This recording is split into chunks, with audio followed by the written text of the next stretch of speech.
Hi hello welcome back to our channel. ఈరోజు వచ్చేసి మనం కోడిగుడ్డు విత్ గోంగూర కర్రీ చేసేసుకుందాం.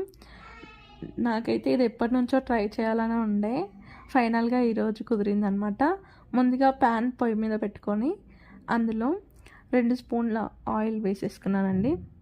నేను ఆయిల్ ఇంట్లో ఉందో లేదో చూసుకోలేదండి, అందుకోసమే కొంచెం ఉండే ఆయన తీసేసాను.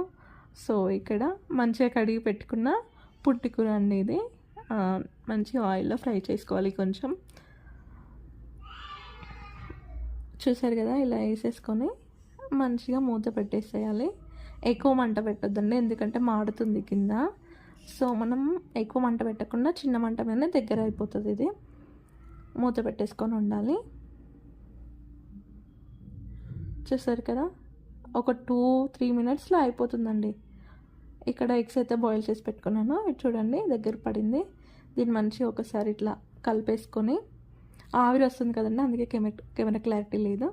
అది అది మంచిగా ఒకసారి కలుపుకొని జార్లోకి తీసేసుకున్నాను. ఇప్పుడు అందులోనే మళ్ళీ ఒక టేబుల్ స్పూన్ నూనె పోసేసి అందులో ఉల్లిగడ్డలు, పసుపు, అల్లం వెల్లిగడ్డ అన్నీ వేసి మంచిగా కలిపానండి. అన్నీ ఒకేసారి వేసి కలిపి మంచిగా మూత పెట్టాను కాసేపు.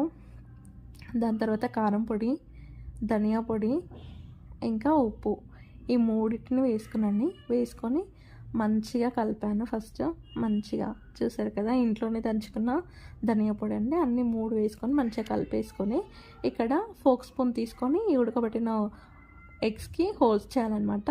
దగ్గర పడింది. నేను గ్రైండ్ చేసి పెట్టుకున్నాను కదా, అది ఇందులో వేసేసాను. ఫైనల్గా గుడ్లు కూడా అందులో వేసాను. అండ్ అవుట్పుట్ వచ్చేసి ఇలా ఉందండి. చూసారు కదా, కొంచెం ఆవిరి వస్తుంది. కెమెరా సరిగ్గా లేనందున మీకు ఇలా అయితే వచ్చింది. Thank you for watching.